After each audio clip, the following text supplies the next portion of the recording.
Boa noite, minha querida. Boa noite, professor. Tudo bem?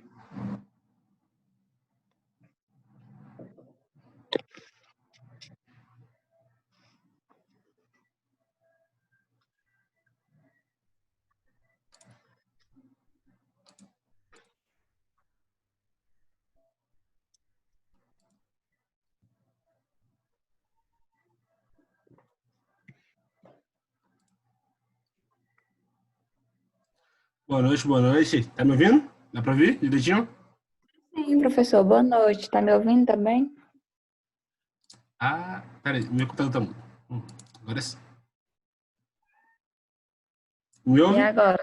Agora sim. Tô te ouvindo. Tô ouvindo. Meu celular tava. Notebook tava mudo. Não havia percebido. Hum, Mais 2 minutinhos, você entra mais alguém, tá? A Tá gente bom. tem tarde.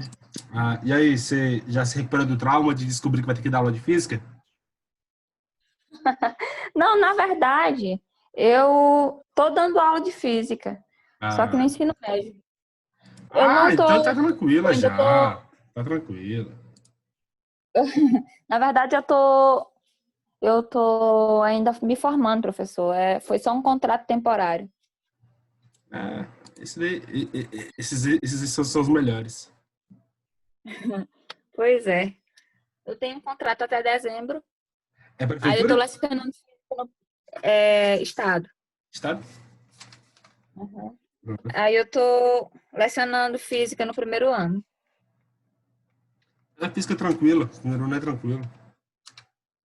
Agora para segundo, terceiro já é mais complicado. A física do segundo ano é matando, meu amigo. Mata mesmo. Não, tudo do segundo ano é matando. Só que é aquilo. Segundo ano é Jesus amado, é só mesmo para quem gosta mesmo. Até a minha área, eu digo, eu acho a biologia mais difícil a do segundo ano. A parte de biotecnologia. Nossa, tudo é muito mais difícil. Tudo. A matemática, porque assim, eu tô dando aula, porque assim, as turmas que eu peguei foi matemática e física do primeiro.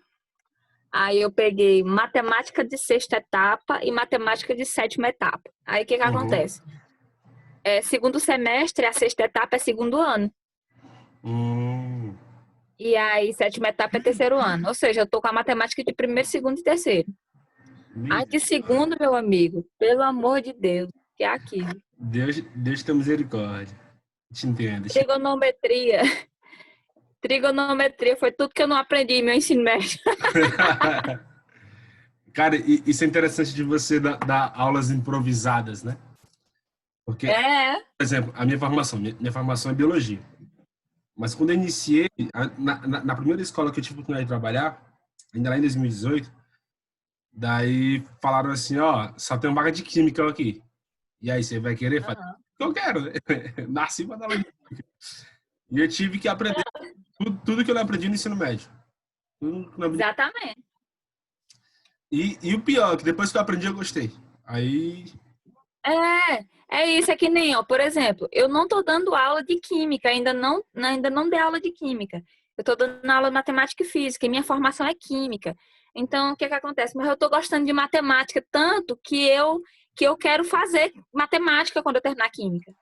ó, sabe o que eu te recomendo para tu não fazer uma segunda graduação, que é mais complicado? Ou então Ah, entra em um programa chamado segunda licenciatura. Muitas faculdades têm, que aí tu faz uma segunda licenciatura, tipo, em um ano, por exemplo, sabe? É o que eu tô fazendo aham. em química, né? Tô fazendo uma segunda licenciatura em química em uma faculdade, e o que eu vou terminar ali em um ano. Você Tá. não é a qualidade de ensino, mas você tem um currículo e você pode administrar tranquilamente. Melhor do que você Uhum, 5 anos de mais uma graduação, e convém, uhum. uma graduação dá um trabalho psicológico que Jesus amado. É. Sabe o que é que me chamou a atenção, assim, na questão da grade de matemática, é que se eu tivesse me atentado a isso, talvez eu teria optado por matemática. Porque matemática a graduação, a grade é muito passo a passo, sabe? É Isso. aquela É. coisa, Uhum, é escada. uhum. E assim, você vê o mínimo das outras disciplinas. O restante é só matemática mesmo, entendeu? Não é igual química, que a gente vê uma parte de matemática, uma parte de física, uma parte de química, né? Pois é, Tudo isso. misturado. Assim, ó, a biologia, a química e a física, por serem natureza, elas se entrelaçam bastante, né? É, Você vai ver, exatamente. eu não sei quantas matérias de biologia tu paga. Deve pagar Eu até agora não paguei nenhuma nenhuma? de biologia. Jesus amado. Porque geralmente Não, se eu não esses me três engano, se entrelaçam. se eu não estou enganada, eu não paguei nenhuma disciplina de biologia.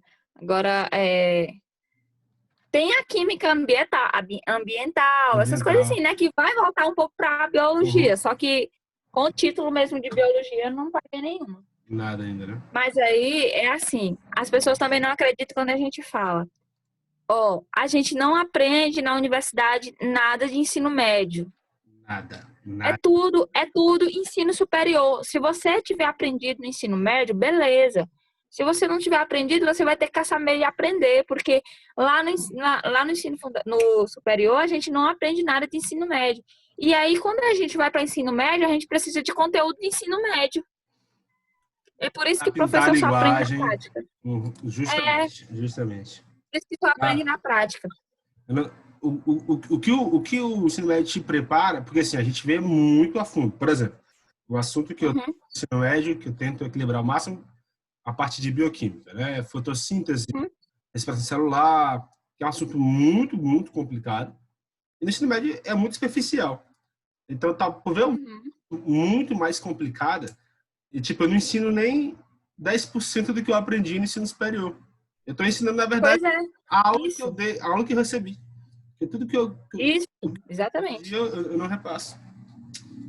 E aí, porque é o seguinte, o que a gente aprende mais no superior seria para se por acaso a gente fosse seguir docência no superior. No superior, justamente. Justamente. Aí sim, Isso, se isso. eu tiver focado em docência no superior, aí eu tô feita.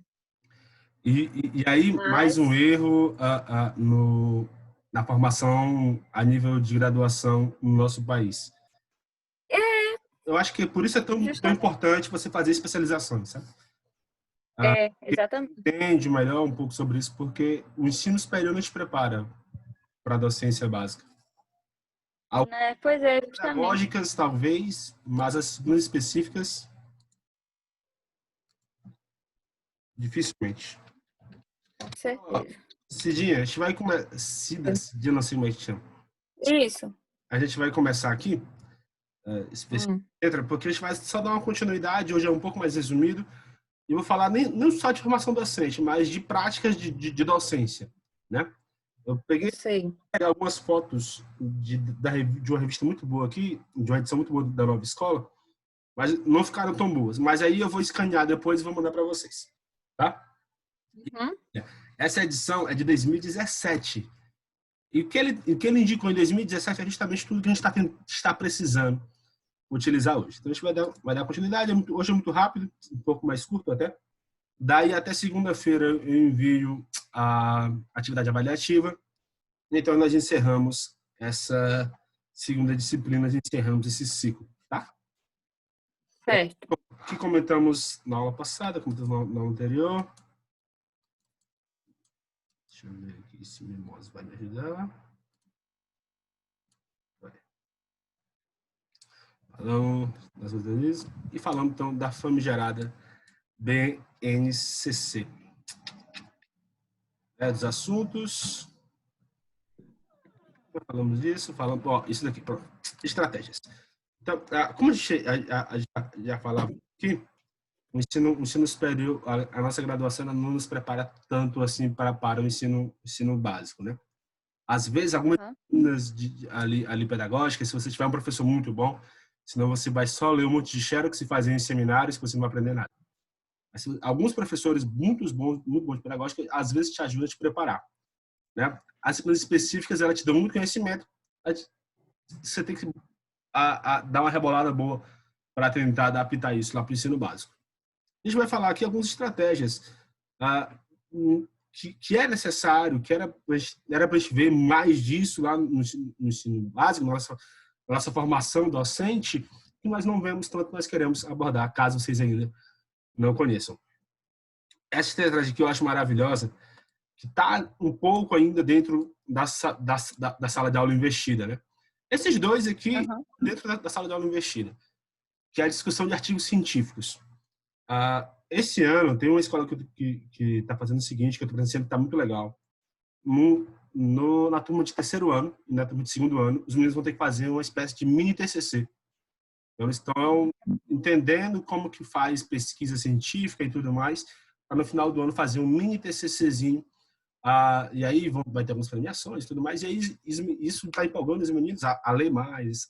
Aí vem aquela coisa lá da BNCC de ter a alfabetização científica para os alunos. Tá? Então, isso daqui é muito interessante. Às vezes pode dar um artigo científico sobre um assunto que você queira discutir, ou de biologia, ou de física, ou mesmo lá no fundamental, falando lá de ecologia, de conservação de água, de terra e tudo mais, qualquer coisa parecida. Falamos bastante sobre isso, resolução de problemas, né? Vamos já falar sobre isso. Vamos enfocar nessas três aqui e mais algumas outras, né? A sala de aula investida. Eu fiz um workshop sobre isso no começo do ano. Muito, muito bom. Com uma professora lá de São Paulo, maravilhosa. E jamais imaginávamos que estaríamos usando ela agora, né? Porque a sala de aula investida é mais ou menos o que a gente está vendo agora. Por exemplo, quando nós voltarmos às aulas presenciais em setembro, qual é a indicação? Né? Que volte 50%. Então, algumas aulas presenciais, algumas aulas no ensino EAD. E a sala de aula investida é mais ou menos isso. Vamos já falar sobre isso. A gamificação, que é um pouco complicado na parte tecnológica, né, para você aprender.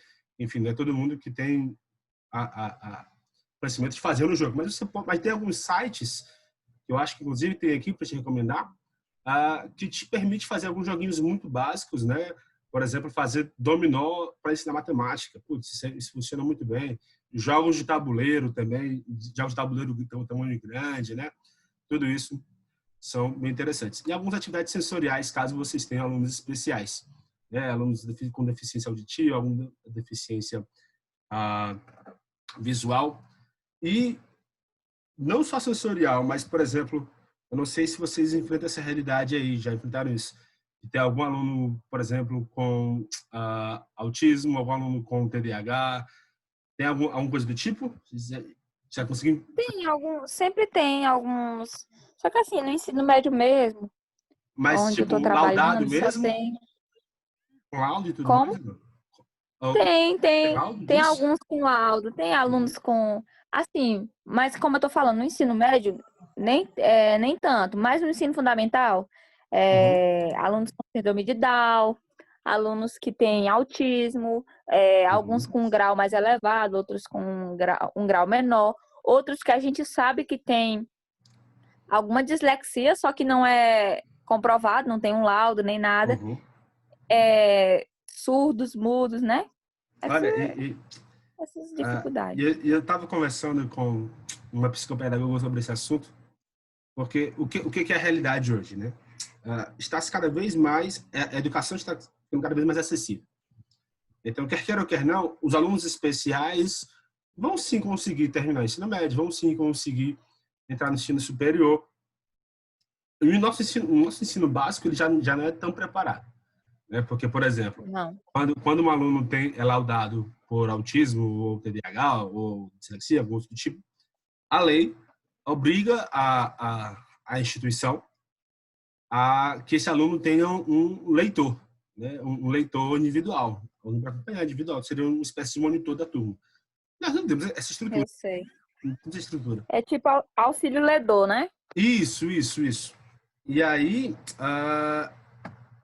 mas esses alunos estão chegando no ensino superior, né? Quando eu estava saindo da universidade, entrou uma turma onde tinha um aluno que tinha autismo grau 3. E ele conseguiu passar no Enem, Nossa.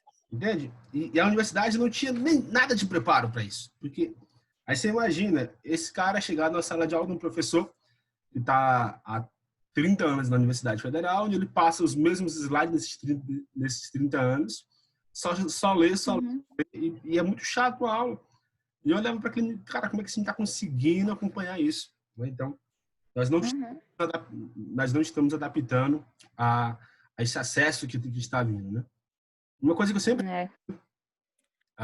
para vocês, digo isso, busquem sempre se capacitar. Então, a fazer ali algum cursinho de Libras, algum cursinho de, por exemplo, de auxílio, educação para alunos especiais, para alunos, ensino para alunos com síndrome de Down, tudo isso. Porque... Professor, Oi. mas o ruim é que é o seguinte, eu acredito que não seja de muita valia que o professor tenha, digamos, uma especialização ali, um curso de Libras, se as crianças não forem alfabetizadas. O problema é esse, é que, Isso. ao Uhum. meu ver, desde lá, desde a basezinha lá, se a escola tem uma criança que tem esse tipo de necessidade, ela tem que ter um professor para alfabetizar Especial ela daquela para forma. ele. Uhum. Uhum. Exatamente. Não é que ela vai ficar em sala separada, alguma coisa do tipo, vai receber uma coisa ali melhor do que os outros. Não é isso, mas ela precisa estar inserida no contexto ali com todos, mas ela também precisa de um auxílio a mais. Com toda certeza, com toda certeza. Porque isso é a diferença entre igualdade e equidade. Porque Não na buscamos igualdade, igualdade, buscamos equidade. Parabéns isso, por saber a exatamente. diferença, Cida. Isso é maravilhoso. Isso. Porque as pessoas acham que dar a mesma oportunidade para todo mundo é legal, é igualdade. Só que nem todo mundo Vai estar consegue, preparado. vai estar preparado ou vai chegar naquele lugar porque ele não tem a mesma capacidade que o outro tem. Uhum.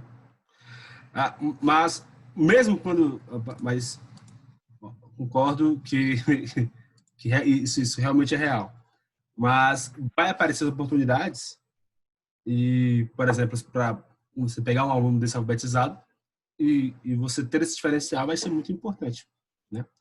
Por exemplo, eu sei o básico do básico de Libras, o básico do básico de Libras. E, gente, eu fico tão feliz quando eu encontro alguém, por exemplo, eu vou no comércio, então algum trabalhador do colégio, algum funcionário da escola e tudo mais, e eu consigo conversar e incluir ele, sabe? Nossa, aquilo é tão bom. São coisas que eu super recomendo. Faço cursinho de livros, vale muito a pena. Mas voltando aqui, Verdade.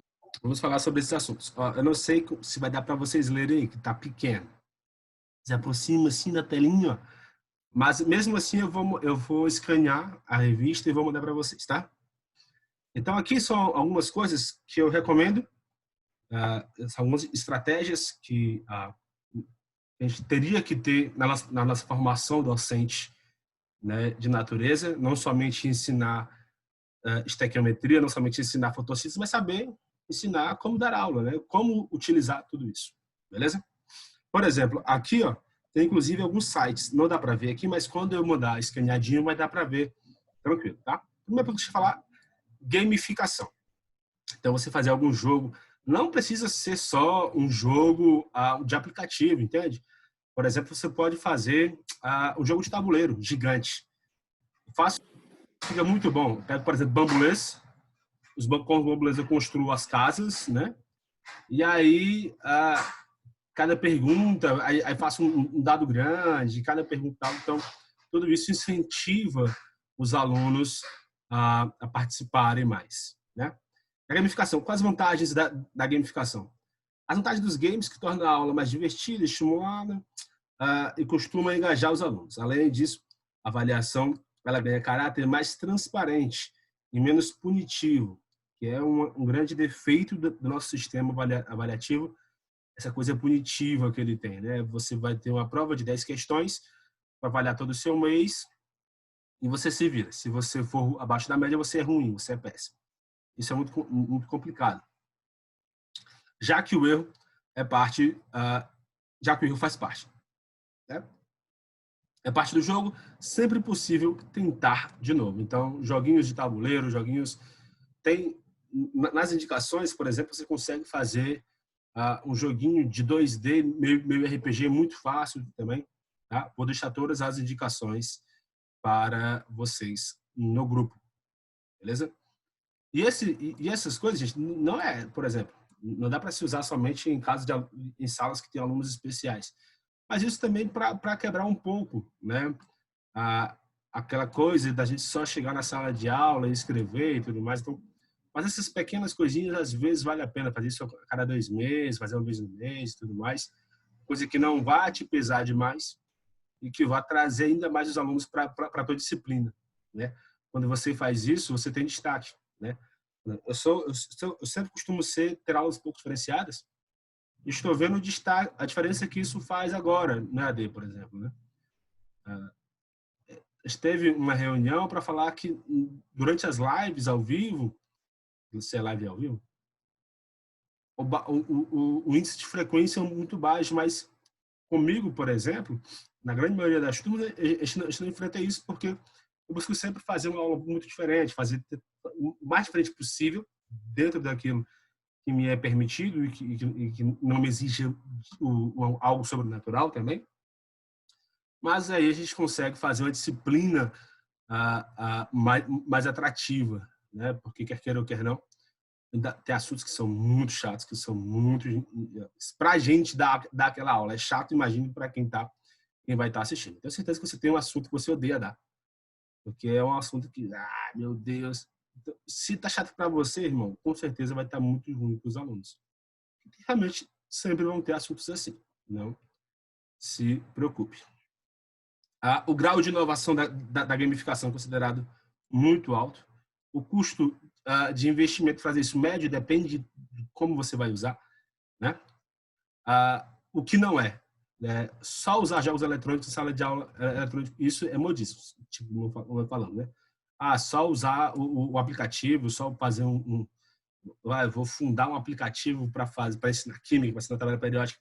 Você pode eu vi algo interessante que vou até mostrar já, um rapaz que fez uma tabela periódica aplicada na realidade. E os alunos desenharam e pintaram aquilo e tudo mais. E dessa turma, os meninos super entendem de tabela periódica, né? Tipo, por exemplo, tá lá o nome do elemento e como que ele é usado na natureza, né? E os alunos que produziram essa tabela periódica em tamanho bem grande. Aqui um uso real da gamificação, né? O exemplo mais usado de gamificação vem de uma escola pública de Nova York, Estados Unidos, a Queston Lange, e foi fundada o Institute for Play, que reúne desenvolvedores de jogos, possui um currículo inteiramente baseado em jogos. Não existem disciplinas. Em alguns casos, os estudantes assumem avatares que fazem parte da narrativa e precisam trabalhar junto para superar cada etapa. Um dos jogos consistia em resolver um conflito entre fantasmas do Museu Americano e entre os fantasmas.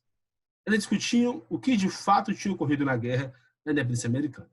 Um fantasma tinha sido um escravo, o outro um soldado e o outro um proprietário de terra. Cada avatar assumia um ponto de vista que possibilitava os alunos analisar conflitos sobre diversas perspectivas. É óbvio que a gente não vai chegar nesse nível da noite para o dia, mas, como eu disse, um exemplo simples para você começar a fazer gamificação pode ser ali um jogo simples de tabuleiro, um jogo simples ali de dominó, alguma coisa do tipo, onde os alunos vão participar da construção do jogo e também vão participar do desenvolvimento do jogo, né? Com certeza você vai ter ali uma alta taxa de apego dos alunos, de participação dos alunos e possivelmente isso vai espelhar no grau de assimilação dos alunos, que vai espelhar em notas, que vai espelhar em participação e tudo mais. Uma outra coisa, isso daqui, então, hoje em dia, Jesus amado, está muito na moda. O famoso design thinking. O que é o design thinking? Ficou popular como o método dos post-its, que é um perigoso equívoco. O uso de papéis adesivos é um meio e não um fim, né? É um jeito simples e barato de organizar os pensamentos, que facilita a construção coletiva de soluções de problemas. Em algumas etapas, e a seleção das melhores soluções, beleza? A hierarquização de prioridades, tudo mais. Então, é organizar ideias, né? Você pode, por exemplo, incentivar seus alunos a construírem mapas mentais, incentivar seus alunos a fazerem fichas catalográficas, né? Fichinhas são muito importantes. Geralmente você tem uma facilidade mais para aplicar isso com mulheres, que as mulheres geralmente usam mais coisas coloridas e tudo mais. Eu tento fazer muitos meninos usarem, mas os caras têm uma cabeça que Jesus amado, não dá para entrar. Os caras têm, canetinha colorida, coisa de... E quando, pelo contrário, né? Quanto canetas coloridas te incentivam mais a aprender aquilo, né? Teu cérebro fixa melhor.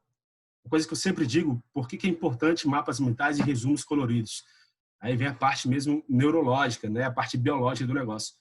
Então, o teu cérebro, ele responde a estímulos, estímulos de cores, estímulos de sons, estímulos, seja aquilo que for. Então, se tu programa o teu cérebro a sempre ter um estímulo com cores, sempre as mesmas cores, para fazer resumos, para fazer mapas mentais, ele vai se adaptar àquele estímulo. Então, tu usa sempre vermelho para coisas importantes, um azul para o resumo, um preto para o tópico, por exemplo. Toda vez que tu bater o teu olho em mapa mental, bater o teu olho em um resumo, o teu cérebro vai ter estímulos diferentes para cada cor. Isso vai ajudar na tua preparação, a tua fixação. Isso, inclusive, é uma dica que eu dou para vocês mesmos, né? Vai ajudar para concurso e tudo mais. A importância de sempre fazer resuminhos coloridinhos e sempre usar as cores fixas. Um caso real de aplicação do Design Thinking, né? Na MF Padre José Pegorano, lá em São Paulo, uma escola lá em São Paulo, os alunos queriam fazer um vídeo para resgatar a autoestima do bairro.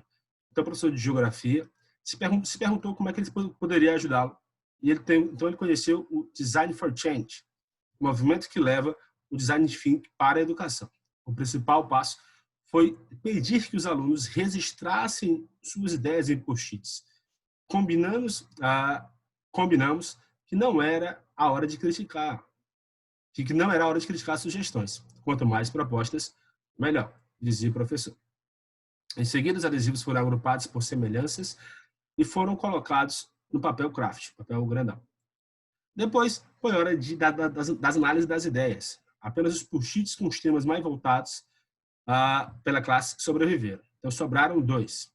Espaço de lazer e história. No debate, os alunos optaram pelo último e, então, eles já podiam começar a produzir a obra Grajaú, aonde São Paulo começa. Né? Então, são coisas que por mais pequenas que pareçam, como eu disse, óbvio que você não dá para usar essas estratégias todo dia, né? Uma coisa que você faz uma vez no mês, uma vez cada 2 meses, para tentar trazer a turma para ti, para tentar trazer a turma para a tua disciplina, e com isso tu consegue fazer cada vez mais uma diferença, né? Se tu consegue aplicar isso com a maior frequência, em 1 ano, 2 anos, tu vai perceber uma grande diferença dos alunos na participação. E aí, com isso, eles vão participar mais, eles vão ter uma visão crítica melhor, e aí, consequentemente, vai assimilar melhor aquilo que você quer, por exemplo. Por que eu tento fazer sempre isso? Porque, com o tempo, eu tenho uns alunos mais críticos possíveis, por exemplo, fazer com que meus alunos tenham uma visão crítica sobre o tratamento de esgoto de Teresina, por exemplo, né? Que é muito complicado, que nem 50% das bocas de deságua de esgoto são vistoriadas pela empresa que fornece água e esgoto aqui, que cuida da água e do esgoto. Então, trazem tudo isso. Como é que eu vou conseguir? Só falando na sala de aula, eu posso ter... Os alunos vão dar atenção devida para isso? Talvez sim, mas talvez não. Então, talvez eu usar uma dessas estratégias para falar sobre isso, sobre um assunto que é muito importante, não só para o vestibular, não somente para ensino, mas para a vida também, para a visão cidadã do indivíduo, talvez valha a pena usar uma dessas estratégias. Uma outra, a cultura maker, né? O que é a cultura maker? Também chamada de aprendizagem mão na massa. É essencialmente prática. Os alunos podem construir circuitos elétricos, robôs, e o que mais aquilo que a criatividade dele permitir. Aplicando técnicas manuais e recursos computacionais, mostrando protótipos que desenvolvem habilidade que vão além do estudo convencional, lógica de programação e tudo mais. Daqui eu acho que se aplica muito bem às ciências, por exemplo, você falar, óbvio que construir um robô não é fácil, mas Você pode usar ali alguma coisa mais tecnológica para, principalmente, química e física. E já que química e física estão tão presentes agora no ensino fundamental, seria uma coisa muito, muito interessante. No caso real, o Colégio Bandeirantes, lá em São Paulo, implementou em 2016 uma abordagem diferente do ensino de ciências, em que a aprendizagem mão na massa tem papel fundamental. É o programa STEAM, Ciência, Tecnologia, Engenharia, Arte e Matemática, na sigla em inglês. Trata-se de uma reorganização do currículo, que os conteúdos de várias áreas são trabalhados, da forma integrada da metodologia Maker. Uma das propostas foi a construção de um carrinho que deveria alcançar certa velocidade. Para isso, cada grupo teve que utilizar cálculos, conceitos de física e criatividade para construir protótipos com materiais simples, como madeira e fios. A avaliação leva em conta não apenas a produção final, mas a participação ativa. Uma coisa dessa é interessante por duas coisas, tanto a participação dos meninos né, e a questão da interdisciplinaridade, né? Então, mais de uma disciplina, por exemplo. Eu tenho um colega que trabalha na prefeitura de Zé de Freitas, que ele é professor de ciências, ele trabalhou com professor de matemática de lá, na parte de robótica, né? Então, ele ensinava a questão de zoologia e tudo mais. Os meninos fizeram uma aranha robô lá. Eu não sei como. Eu não queria nem ver esse protótipo aí, nem de jeito nenhum. Deus me livre. Eu não sei como que eles conseguiram chegar nisso, mas foi professor de biologia, matemática e informática de uma escola. Como eu acho que... Eu não sei se lá em Zé de Freitas tem ensino médio, mas eu acho que tem. Mas eu acho que era ensino fundamental. E ele estava me dizendo, Caia, e ficou muito boa. Eu falei, gente, maravilha isso. E a participação foi muito, muito, muito, muito grande dos meninos, né? Porque, enfim, misericórdia. Isso atrai. Óbvio que não é para todo mundo. Mas está aí uma ideia, né? De não, professor, eu falo isso. Não é a questão de a minha admiração é que eu tenho fobia de aranha. Pra você ter noção, eu dou aula sobre os aracnídeos. Eu dou aula dos aracnídeos tampando as figuras, porque eu entro em pânico quando eu vejo as figuras. Nossa. Se eu pudesse, eu daria um salto triplo, entendeu? Naquele conteúdo, porque eu tenho pavor, eu tenho pânico. Pânico mesmo. Certamente. Aí eu não faria um projeto desse. Nenhum, né? Nunca! Não. Certa vez eu estava com uma turma de 7º ano, aqui no Parque Zoobotânico, né? A gente estava tendo aula de ecologia, era no final do ano, ainda quando a BNCC não tinha chegado na nossa vida. Mas no 7º ano você vê ali a parte de solo e geografia, você vê muita botânica. Então eles tinham visto solo, eles tinham visto botânica, eles tinham visto água. A gente foi levar para uma aula de ecologia muito prática, né? Eram 3 turmas e aí passou uma caranguejeira linda e maravilhosa. E eu sou sangue de Jesus. Eu sou um biólogo muito raiz, gosto muito de bichinhos. Daí eu peguei a caranguejeira na mão, gente, nossa, ficaram tudo oriçadinho. Mas não faça isso. Deus é mais. Muito cuidado quando for pegar a caranguejeira na mão. Eu vou ligar bem aqui a câmera. Deixa eu ver aqui. Poxa, já tá ligada. Meu Deus, já estava ligada. Pronto, deixa eu lhe mostrar aqui. Ó, você tá vendo aqui esse teto aqui? Sim. Caiu uma daqui, eu não sei como foi que choveu caranguejeira. Mas o grito aqui, quem tá lá no centro dessa cidade aqui ouviu o meu grito. Isso, meu esposo, te provar. Meu esposo reclama comigo direto. Minha filha grite menos, mas é algo que a gente não consegue controlar. Eu mesmo, ela pode ser do tamanho que for, ela se agiganta pra mim, sabe? Fobias. Se eu pegar uma bicha dessa bem aí, eu faço é morrer. Deus me livre, amor do coração. Deus me livre pegar. Pois é, eu gosto muito dos insetos, de todas as espécies, uma aranha. Eu não mato porque eu não consigo, mas eu mando matar. Eu não suporto. Meu Deus, Taca fogo. Jesus, amado.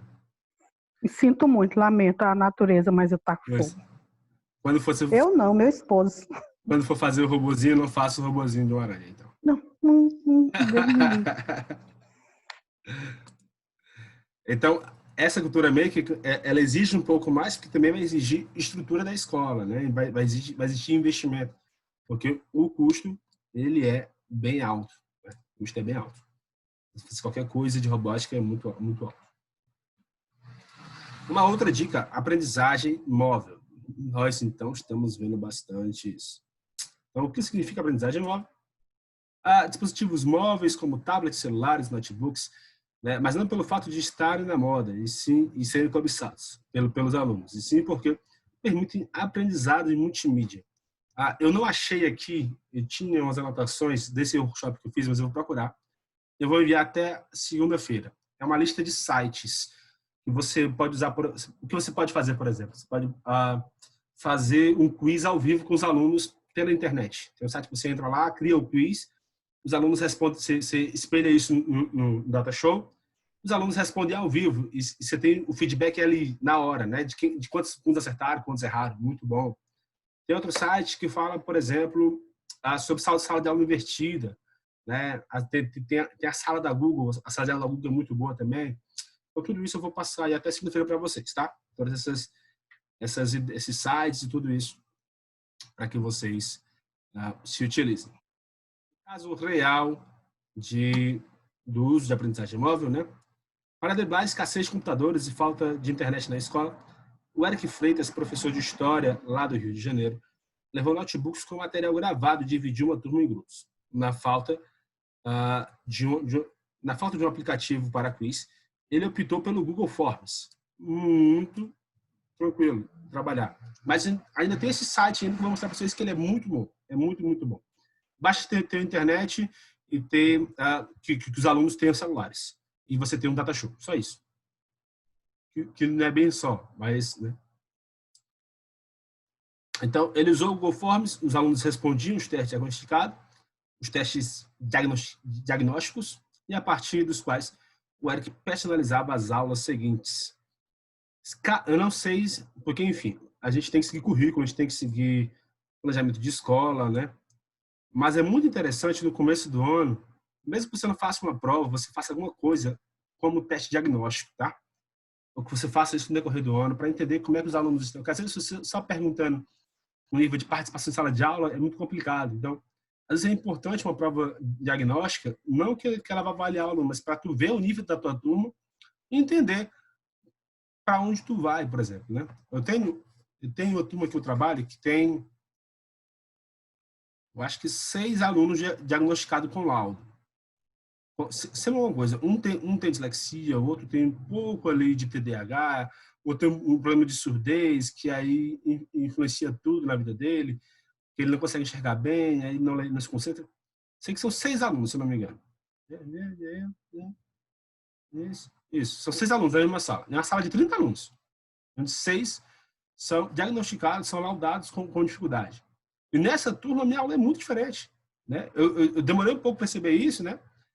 Mas quando eu percebi, aí eu tento sempre, o meu resumo é diferente, as minhas brincadeiras são diferentes, é tudo diferente para tentar, óbvio que eu não dou aula só para eles, mas deixar em um nível onde todos consigam entender, né? E consigam trazer a turma.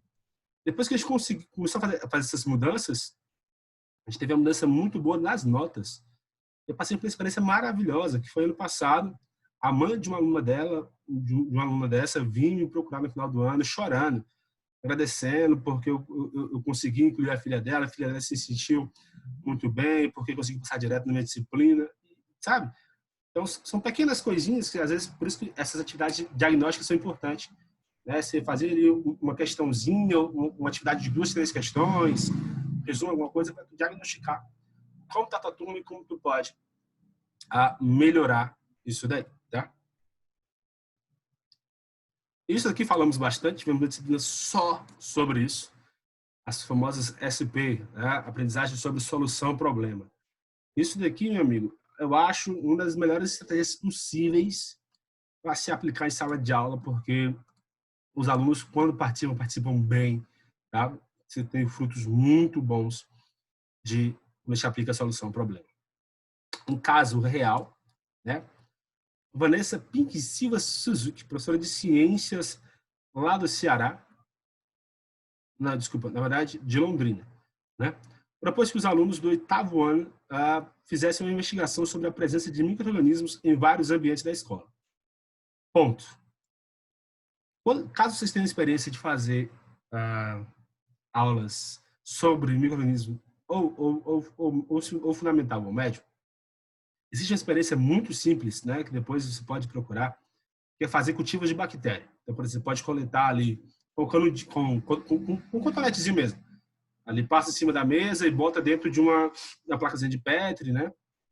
Basta você ter ali 10 plaquinhas de Petri, algo do tipo. Você bota um meio de cultivo lá para as bactérias se alimentarem, né?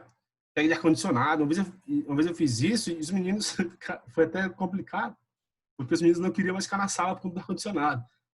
Tem muita bactéria, muito fungo ar-condicionado, né? E aí, depois disso, por exemplo, eles disseram que buscavam sempre pedir para os pais limpar ar-condicionado em casa e tudo mais, né? É uma coisa muito simples de fazer e que que é muito interessante, essa investigação sobre micro-organismos, ainda mais nos dias de hoje, né? A turma, então, fez uma lista de hipóteses sobre os quais seriam os mais contaminados. Com a ajuda de docente, decidiram fazer experimentos. Os alunos coletaram material, utilizando o cotonete, depositaram o substrato que fornecesse alimento e descobriram que caldo de carne com gelatina incolor funcionaria bem. Também debateram sobre onde deixar as amostras para descansar. Por fim, registraram os resultados. Foi quando puderam ver o quanto avançaram a capacidade de argumentar. Então, você está ensinando seus alunos, imagina, você pega aí uma semana para fazer isso, tipo, 2, 3 aulas para fazer isso. É uma coisa que eu duvido que um aluno que passa por isso jamais vai esquecer o que são micro-organismos. Então, dá para você abordar aí anatomia, doenças bacterianas, doenças virais, doenças fúngicas, doenças de protozoários. Dá para se falar muita coisa em cima disso. É uma coisa bem interessante de fazer. Um projeto que você pode juntar em 2, 3 turmas e fazer tranquilamente. O investimento que você vai ter é só de placa de Petri, que não é algo muito baratinho, R$1 se comprar uma placa de Petri. E faz só o cultivozinho, não é algo tão complicado assim. Muito, muito, muito interessante. E essa coisa linda chamada sala de aula invertida. Eu acho muito boa que nós iremos com toda a certeza, a gente vai usar muito sala de aula invertida pós-pandemia. O que é a sala de aula invertida? Na sala de aula você não dá conteúdo. Você dá sala de aula ou você grava um vídeo e dá conteúdo teórico, né? Ou por vídeo, ou por uma xerox, ou por alguma coisa. E na sala de aula você vai discutir sobre a teoria. Então, você vai fazer alguma atividade prática sobre isso, você vai fazer questões sobre isso, vai fazer alguma coisa, certo? Então, o que é a sala de aula invertida? Considerada uma modalidade de estudo híbrido que propõe literalmente uma inversão. Enquanto o modelo tradicional, o professor usa a aula para explicar a lição para explicar e dar a lição de casa para a sala. Na sala de aula invertida, ele grava um vídeo ou adota um material digital para os alunos explorarem sozinhos antes de vir para a escola, deixando tempo de sala para tirar dúvidas, resolver problemas e construir projetos. Muito, muito legal. E tenho certeza absoluta, irmão, pós-pandemia, vamos utilizar bastante essa estratégia aqui, com toda a certeza. Tá? Em 2017, um caso real, ao assumirem as aulas de química, né, lá no Colorado, esses professores Aaron Sands e James Berryman notaram o alto índice de faltas, que o índice de faltas era muito alto, e que boa parte dos 950 alunos do ensino médio viviam em áreas rurais. Para ajudar os faltosos, eles começaram a gravar parte da aula e postar na internet. A iniciativa agradou tanto que os docentes pensaram: por que não gravar todas as explicações para serem vistas em casa e aproveitar o tempo em sala de aula para fazer atividades mais interessantes? Para quem não tinha computador, a escola conseguiu equipamentos por empréstimo. Nos resultados do desempenho dos estudantes, com um bom rendimento não se alterou, mas os com maior dificuldade melhorou consideravelmente. O que geralmente é isso que acontece, né? A gente tem os alunos muito bons, eles não vão se alterar tanto. Mas aqueles alunos que não são tão bons porque têm preguiça de participar, preguiça de ler, ou outros problemas, nessas estratégias mais ativas, eles costumam ter maior participação, né? Então, geralmente, quando isso acontece, geralmente acontece. Você tem um aluno com um problema que conversa muito, que bagunça muito. Quando você faz qualquer coisa diferente dessa, eles são sempre os que mais participam. E, consequentemente, vão assimilar mais o assunto, vão participar mais, e tudo isso vai melhorar bastante.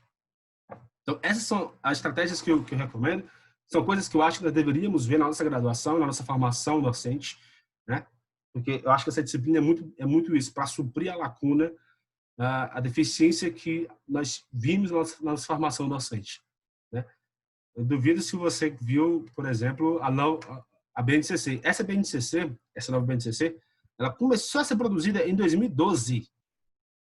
Então, já era para a gente ter visto isso na nossa graduação, mas infelizmente nós não vimos, né? Ela passou a ser obrigatória esse ano, mas ela vem sendo construída desde 2012. 2012 a 2011, uma coisa assim.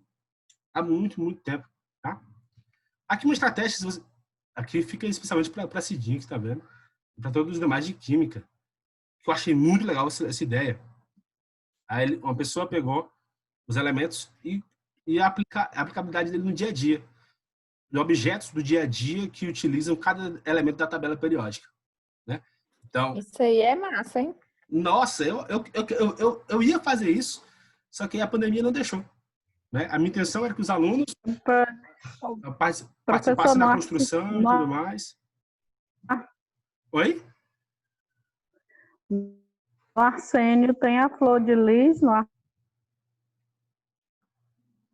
Nem sei onde é que fica o Arsênio. Aqui, Arsênio aqui. Esse aqui é o Arsênio? Acho que é. Tá na P? É. Tá de veneno aqui. Tem excelente. Mas de forma que dá pra gente utilizar isso e fazer uma coisa muito interessante. Isso dá para você fazer em tamanho grande, para deixar à disposição na escola e tudo mais, o que vai atrair a atenção de todos para saber, a tabela periódica é realmente importante. Olha, meu Deus. Professor, só uma dúvida, onde você encontrou essa tabela? Porque, assim, eu tenho uma certa dificuldadezinha com Química e Física, né? Uhum. Porque o curso que eu fiz de licenciatura, a gente viu isso, mas muito, muito, muito pouco mesmo.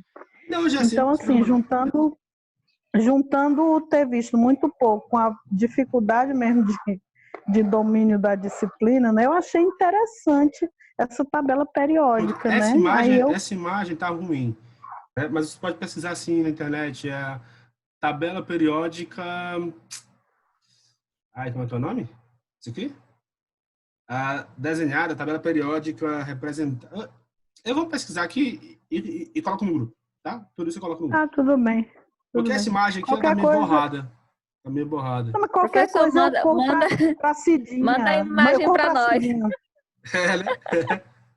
Não, esse slide aqui eu vou disponibilizar de novo lá no grupo, tá? E aí, tá certo. As páginas, isso aqui são páginas dessa revista aqui, ó, maravilhosa, a minha nova escola que eu amo, Inovação na Educação. E aí tá certo. Eu vou mandar para vocês. Eu compro a Cidinha, qualquer coisa que Cidinha é preparada. Pronto. Professora de Química, indo e voltando. Tá certo. Então... Nós chora junto, não tem tempo. Exatamente, Cidinha, exatamente. E aqui a gente encerra. Aí você vai me consolar.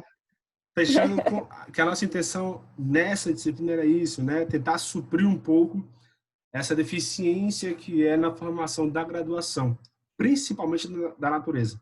Eu não sei como é que é as demais, não sei como é que é humanas e tudo, mas falava com o Cidinha no começo, que a nossa graduação não nos prepara em nada para o nosso ensino básico, em nada mesmo. Agora, então, tendo que ensinar física e química, é que está complicado. Mas, então, talvez agora seja ainda mais a ideia de usar essas estratégias diferentes, tá? Vou sempre disponibilizar esse material lá. Qualquer dúvida, professor, eu quero fazer tal ideia, como é que eu posso tentar fazer isso, tudo mais, tá. Estou sempre disponível, pode me procurar. Irei disponibilizar esse vídeo e a revista e tudo mais lá no grupinho, tá? Algum comentário? Se não, encerramos por aqui. Querem falar algo?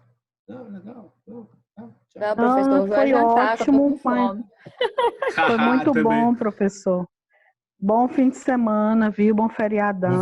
Bom feriado, graças a Deus. E Mande aí aquele material lá que você falou, a gente vai ficar no aguardo, certo? Pronto, envio sim. Então, beijinhos, boa noite, bom final de semana. Boa Boa noite, noite, professor. professor. Até Tchau, Boa logo. noite, tchau. Tchau, Cidinha. Deus Elisângela. abençoe, Abraço. viu? Amém. Tchau. Tchau.